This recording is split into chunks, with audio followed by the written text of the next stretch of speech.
نحمده ونصلي على رسوله الكريم أما بعد أعوذ بالله من الشيطان الرجيم بسم الله الرحمن الرحيم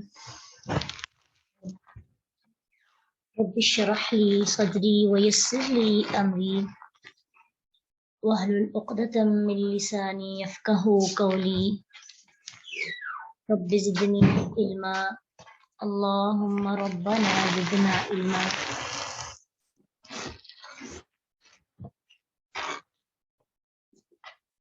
84 سے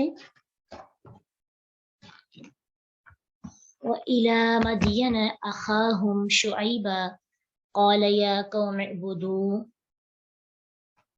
اللَّهَ مَا لَكُمْ مِنْ إِلَٰهٍ غَيْرُهُ.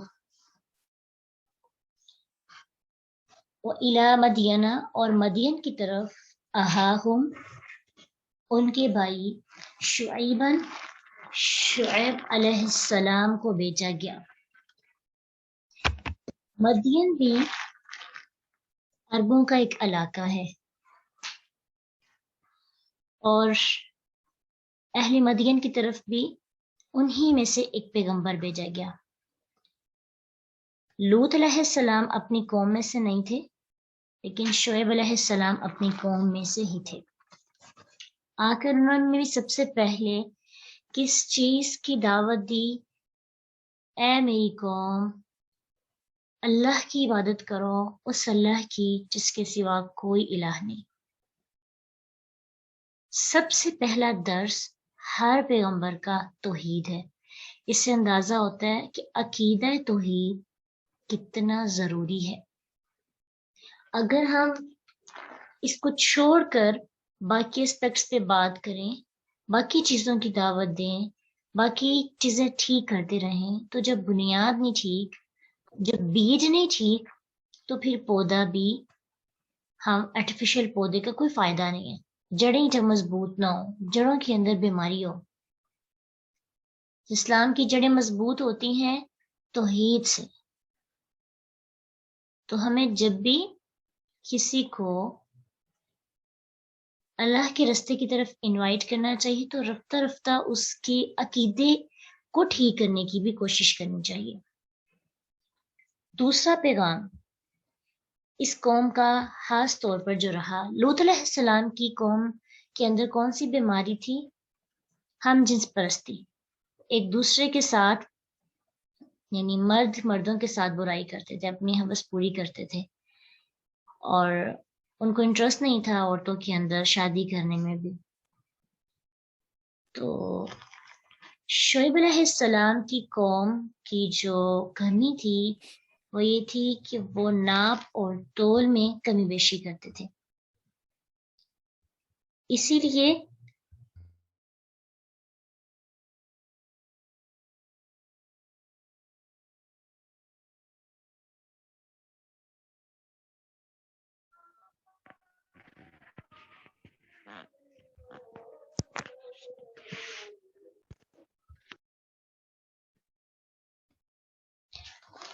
تم مکیال ہے اسم آلہ یعنی ماپنے کا آلہ. ماپنے گلا ماپنے کے لیے جو استعمال کیا جاتا ہے اسے مکیال کہتے ہیں. تو تم ناپ میں کمی نہ کرو، والمیزان اور تول میں، جس سے چیزیں تولی جاتی ہیں، ترازو وغیرہ، اسے کہتے ہیں میزان. ولا تنقصوا المکیال والمیزان، اور نہ تم کمی کرو ناپ اور تول میں. انی بے شک میں اخاف ڈرتا ہوں علیکم تم پر عذاب یومن دن کے محیط گھیرے جانے والے، یعنی گھیر لینے والے دن کے عذاب سے میں ڈرتا ہوں.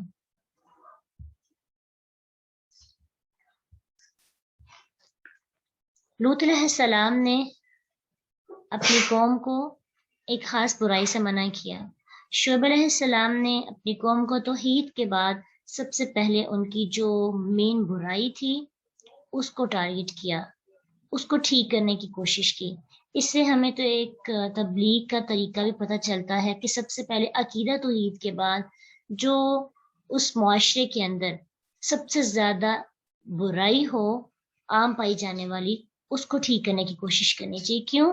کیونکہ جب انسان وہ کام جس کو وہ بغیر کسی خوف اور خطرے کی جس برائی کو کرتا جا رہا ہے، اور اس کو کوئی بھی اللہ کا ڈر یا اللہ کی محبت نہیں روک پا رہی، تو پھر وہ باقی کام اگر ٹھیک کر بھی لے تو عقیدہ توحید کے علاوہ بھی بہت سے کام بہت امپورٹنٹ ہوتے ہیں. تو یہ کیا کرتے تھے؟ ناپ تول میں کمی کرتے تھے. اور پیغمبر نے کہا بھی انی اراکم بخیر، میں تمہیں دیکھتا ہوں بالکل ٹھیک، یعنی تم خوشحال ہو، تمہارے پاس اچھا خاصا مال ہے، پھر تم کس قسم کی بے ایمانی اور فریب کاری کی کیا ضرورت ہے؟ ہر چیز تو تمہارے پاس ہے، تمہیں ضرورت ہی نہیں ہے کہ تم ناپ تول میں کمی کرو. تم ناپ تول میں کمی کر کے اپنے اچھے حالات کو برے حالات میں کیوں بدلنا چاہتے ہو؟ دنیا کے اندر بھی اللہ کا عذاب آ کے گیر سکتا ہے، اور آخرت کے اندر بھی تو وہ گیرے گا ہی گیرے گا.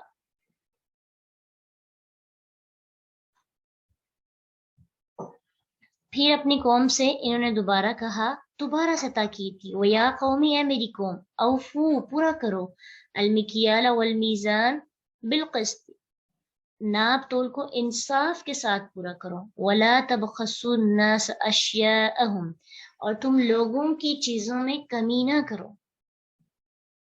اب پہلی دو باتیں تو وہی دوبارہ سے ریپیٹ کی گئی، اوفوا المکیال والمیزان، لیکن تیسری بات جو نہیں ہے، وَلَا تَبْخَسُوا، نہ تم کمی کرو. اس کا مطلب تو یہ ہے کہ باقی جو پیمانے ہیں ناپنے کے، تولنے کے، یہاں تو ماپ تول کا خاص طور پہ ذکر کیا نا، تو لینے دینے کے ہر طریقے کو ان الفاظ کے ذریعے شامل کیا ہے، کیونکہ کچھ چیزیں میٹروں کے ذریعے دی جاتی ہیں، کچھ چیزوں کی گننے کی ضرورت ہوتی ہے، اور پھر اسی طرح ہر چیز جو ہم لوگوں کو دیتے ہیں، دیتے وقت کسی قسم کی کمی نہیں کرنی چاہیے. جو حق ہے اس کو دے، یہ نہ ہو کہ لیتے وقت زیادہ لیں، دیتے وقت کم لیں. یہ قوم ایسے ہی کرتی تھی، جب کسی سے مال لینا ہوتا تو زیادہ لیتی، اور جب کسی کو دینا ہوتا تو کمی بیشی کر لیتے. ایسے ہی ہمارے معاشرے کے اندر بھی آج بھی یہی کام ماشاءاللہ ہم جو ہے اللہ تعالیٰ کے خوف محسوس کیے بنا اور اللہ کے احکامات کو سیکھنے کے باوجود ہم بھی ایسے ہی کرتے ہیں کہ جب ہم نے کسی کو چیز دینی ہو تو ہمارا ہوتا ہے کہ ہم تھوڑی دیں، جب لینی ہو تو ہمارا مائنڈ ہوتا ہے کہ ہمیں زیادہ ملے. یہی وہ بھی کرتے تھے. وَلَا تَبْخَسُوا النَّاسَ أَشْيَاءَهُمْ کی دوسری تفسیر یہ بھی کی جاتی ہے کہ اس میں حقوق بھی آ جاتے ہیں، لوگوں کو ان کے حقوق پورے پورے دو. ہر انسان پہ کوئی نہ کوئی فرض ہوتا ہے اور دوسرے کا حق ہوتا ہے، جیسے پیرنٹس کے حقوق ہیں، اولاد کے حقوق ہیں، بیوی کے حقوق ہیں، خاوند کے حقوق ہیں. تو ہر ایک کو پورا پورا اس کا حق دو، جو حق اس کا بنتا ہے. کسی کو اس کے حقوق دینا یہ بھی ایک پورا مزاج ہے. جب انسان خود غرضی اور بخل کا شکار ہو جاتا ہے تو پھر انسان اپنے لیے پسند کرتا ہے کہ مجھے میرے ساتھ سب اچھا کریں، مجھے پروٹوکول دیا جائے، میری رسپیکٹ ہو، میرے ساتھ بات چیت اچھے طریقے سے کی جائے، میرے حقوق میں کسی چیز کی کمی نہ ہو. لیکن جب دوسروں کو دینے کی باری آتی ہے ہمیشہ ہم کمی بیشی کر دیتے ہیں. اس لیے صرف اپنا ہی نہیں سوچنا، وَلَا تَبْخَسُوا النَّاسَ أَشْيَاءَهُمْ، ہر چیز میں یہ بات سوچنی ہے کہ ہم نہ تو کسی کو چیزیں دیتے وقت کمی کریں اور نہ ہی کسی کے حقوق پورے کرتے ہوئے کمی کریں. وَلَا تَعْثَوْا فِي الْأَرْضِ مُفْسِدِينَ، اور تم فساد نہ کرو زمین میں، مفسدین مفسد بن کر. تعثو کا مطلب ہے فساد کرنا. عین یا سین اس کا روٹ ورڈ ہے، یا حذف ہے، علت حرف علت میں سے. تو عاصیہ یعصا اس کا مطلب ہوتا ہے حد سے بڑھ کر فساد کرنا. ان کی یہ عادات تھی کہ جب کمی بیشی کرتے ناپ تول کے اندر اور کوئی ان کے خلاف احتجاج کرتا، پتہ کیا کرتے تھے؟ سب مل کر اس پہ حملہ آور ہو جاتے. موقع ملتا تو ڈاکے مارتے، لوگوں سے چیزیں چھینتے، ہر طرح سے فساد پھیلاتے تھے۔ اس لیے کہا گیا وَلَا تَعْثَوْا فِي الْأَرْضِ مُفْسِدِينَ، اگر تمہیں سمجھایا جا رہا ہے یا کوئی تمہارے خلاف احتجاج کرتا ہے تو تم مفسد بن کر فساد نہ پھیلاؤ۔ بقیت اللہ خیر لکم، باقی بچا ہوا اللہ کا بہتر ہے تمہارے لیے۔ اس سے مراد پروفٹ ہے، یعنی جو مال بیچ کر اللہ کی طرف سے جائز منافع تم کماتے ہو وہ تمہارے لیے زیادہ بہتر ہے، بجائے اس کے کہ تم لوگوں سے مالو چھین چھین کے حاصل کرو۔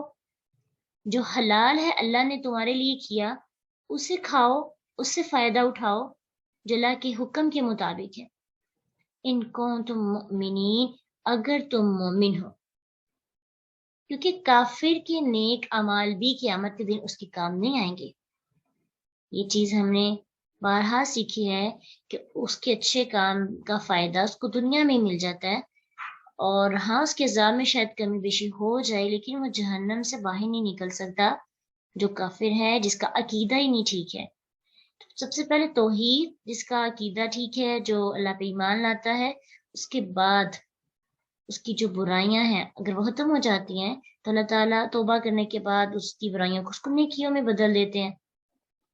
یہ کام اگر تم کرو تو شرط یہ ہے کہ مومن ہو، پھر ہی تمہیں فائدہ ہوگا۔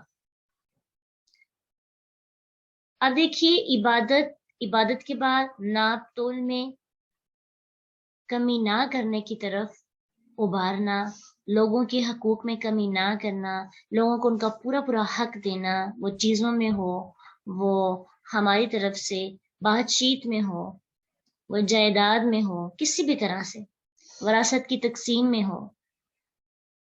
وَلَا تَبْخَسُوا النَّاسَ أَشْيَاءَهُمْ، اور پھر موٹیویٹ کیا گیا ہے بقیت اللہ خیر لکم، حلال رزق کی طرف، حلال پروفٹ کی طرف، اس پر قناعت کرو، اس پر راضی ہو جاؤ، جو اللہ نے دیا وہ زیادہ بہتر ہے اگر تم مومن ہو۔ تو اس بات سے پتہ چلتا ہے کہ شعیب علیہ السلام کی قوم اپنے آپ کو مومن کہتی تھی، لیکن مومن کہنا کافی نہیں ہے جب تک ہم حلال اور حرام کی میں تمیز نہیں کریں گے۔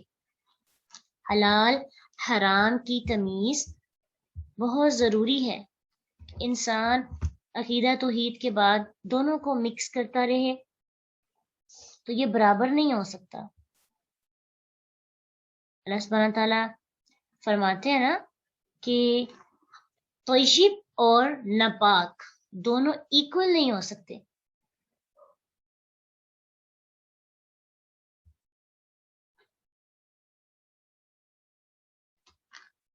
اگرچہ ہمیں ناپاک کی کثرت جتنا بھی اٹریکٹ کرے لیکن وہ ناپاک ہی ہے، کیونکہ اس کے اندر برکت نہیں ہے۔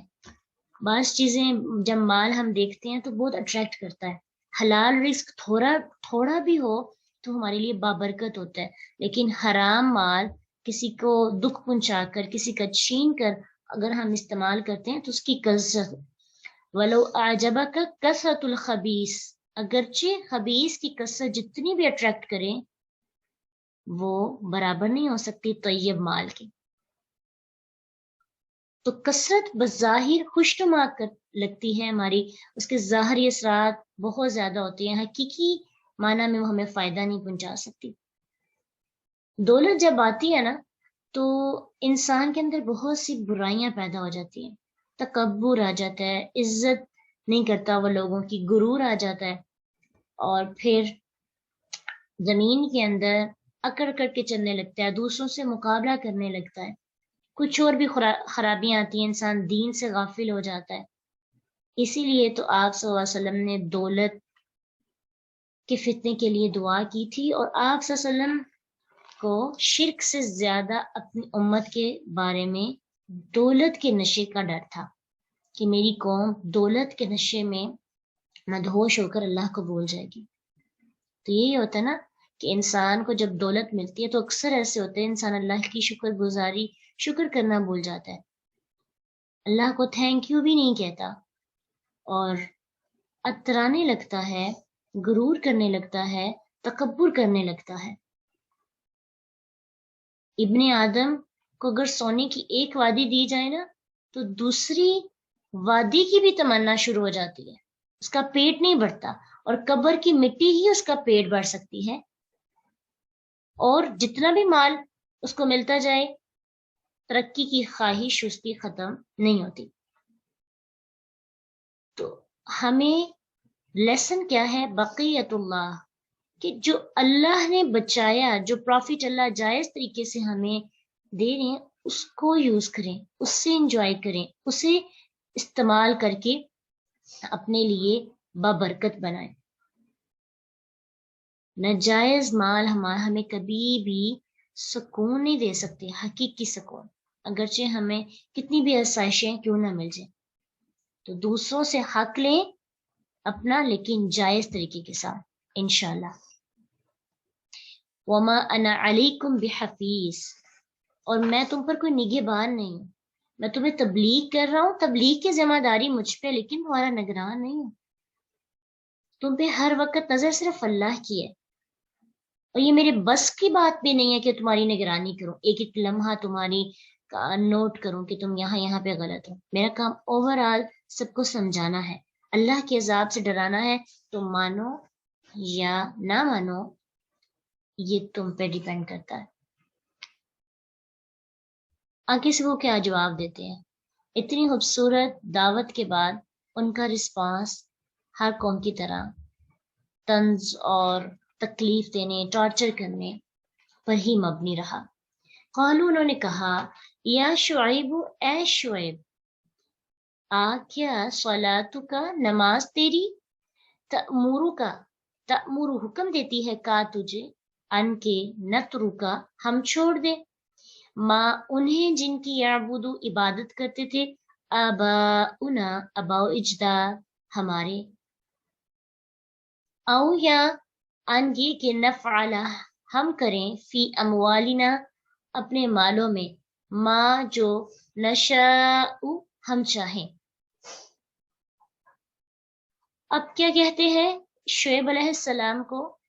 اے شعیب، کیا تیری نماز تجھے اس چیز کا حکم دیتی ہے؟ صلاۃ، نماز کے لیے جو یہ لفظ استعمال ہوتا ہے اس کی بہت سے میننگز ہیں۔ دعا بھی اس کا مطلب ہوتا ہے، ایمان بھی اس کا مطلب ہوتا ہے، دین بھی اس کا مطلب ہے۔ جو لفظ نماز کے لیے بولا جاتا ہے نا، اس کی بہت سے میننگ ہے۔ تو نماز ہمارے لیے دین بھی ہے، ہمارا اسلام بھی ہے، ہمارا ایمان بھی ہے، ہماری دعا بھی ہے، ہماری قرات بھی ہے۔ تو کہنے لگے تم نماز پڑھتے ہو تو کیا تمہاری نماز تمہیں یہ حکم دیتی ہے کہ تم ہمیں روک ٹوک کرو، ہمارے کاموں میں انٹرفیئر کرو، ہمارے پرسنل معاملات کے اندر دخل اندازی کرنے کی کوشش کرو، دوسروں کے مذہبی معاملات میں دخل اندازی کیوں کرتے ہو، اور مالی معاملات میں کیوں روک ٹوک کر رہے ہو؟ ہم جیسے مرضی چاہیں زندگی جئیں، جس کی چاہے بندگی کریں، یہ مال جو آج ہمارے پاس ہے ہم جس طرح چاہیں اس کو یوز کریں، جائز اور ناجائز جیسے چاہے کمائیں، کوئی ہمیں کیوں ٹوکے، ہمیں کیوں منع کرے؟ وہی سوچ جو آج ہمارے دور کے اندر لوگوں کے اندر آنا شروع ہو گئی ہے کہ مذہبی معاملات انسان کا پرسنل معاملہ ہے، اس کے اندر انٹرفیئر نہیں کرنا چاہیے۔ اخلاقی اگر حکومت کا کوئی رول توڑتے ہیں تو پھر سب اٹھ کھڑے ہوتے ہیں اس کی اس چیز کو ہائی لائٹ کرنے کے لیے، اس کے خلاف جو ہے کمپین چلائی جاتی ہے۔ بعض جب اخلاقیات کی آتی ہے تب بھی کمپین چلتی ہے، لیکن بعض جب مذہب کی آتی ہے نا تو لوگ یہ کہتے ہیں کہ ہمارا پرسنل معاملہ ہے، ہم سود کھائیں، جتنا بھی کھائیں، ہمیں کوئی روکے نہیں، ہمیں کوئی بتائے بھی نہیں کہ تم غلط کر رہے ہو۔ ابھی رات کو ایک کانٹیکٹ لسٹ میں ایک ہماری دوست ہیں، تو اسٹیٹس انہوں نے لگایا تھا کہ فلاں ایک موٹیویشنل اسپیکر ہیں جن کے بیٹے نے شراب پی کر بہت سے لوگوں کے ساتھ جو ہے نا اپنی ٹیچرز کے ساتھ بدتمیزی کی، تو سار لکھا کہ ان کا شراب پینا اس سے مجھے کوئی ایشو نہیں ہے، یہ ان کا پرسنل معاملہ ہے، میں اس کو برا نہیں کہہ رہی، میں اس کو برا کہتی ہوں کہ وہ دوسروں کو منع کرتے ہیں اور خود اپنی اولاد کو منع نہیں کر سکتے، دوسروں کو سکھاتے ہیں یا ان کی اولاد کے اندر اخلاقیات نہیں ہے۔ چلیں بات ان کی ٹھیک ہے، لیکن جو پہلا پارٹ ہے کہ میں شراب کو برا نہیں کہتی، یہ ان کا پرسنل معاملہ ہے، تو یہی بات ہے نا، اس قوم کے اندر بھی یہی بات تھی جو انہوں نے شعیب علیہ السلام کو کہی کہ مذہبی معاملے میں انٹرفیئر نہیں کریں، یہ ہمارا پرسنل معاملہ ہے، تو ہم بھی مذہبی معاملات میں انٹرفیئر کرنے سے لوگوں کو روکتے ہیں، چاہتے نہیں ہے کوئی ہمیں نماز بھائی ٹھیک کروائے یا ہمارے مال کو پاک کروائے سود سے، یا ہمارے عقیدے کو ٹھیک کرنے کی کوشش کرے، یا ہمیں کفر شرک سے دور کرنے اور توحید کی طرف لانے کی کوشش کرے۔ اللہ کو مانے یا نہ مانے اس سے ہماری غرض نہیں، لیکن جو رولز بن جاتے ہیں کسی بھی ملک کے، ہاں وہ اسلام کے مطابق ہوں یا نہ ہوں، ان کو فالو کروانے کے لیے ہم پوری کوشش کرتے ہیں، ماننے چاہیے لیکن شریعت کے اندر رہ کر۔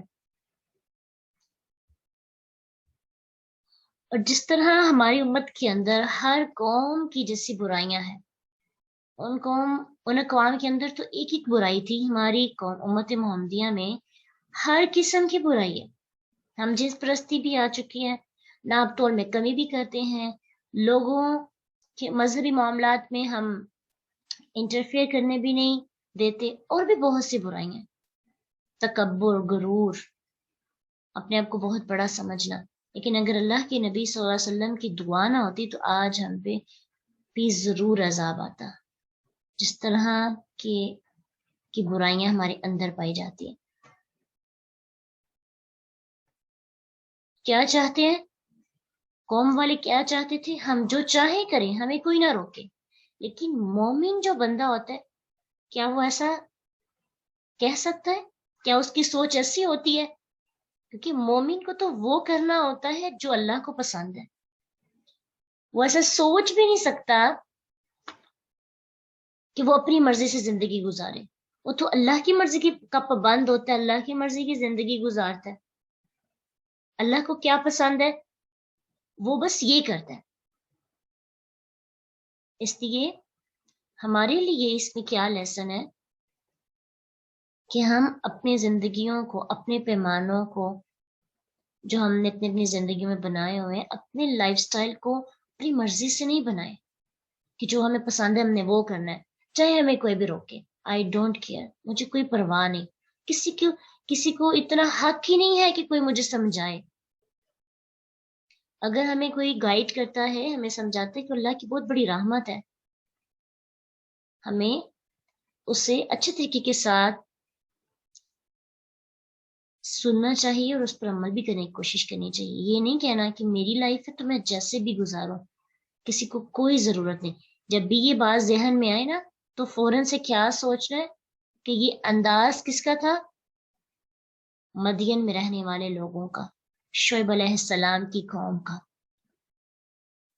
انک لانت الحلیم الرشید، البتہ تو ہی ہے نہایت بردبار، حلیم، حا لام میم اس کا روٹ ورڈ ہے۔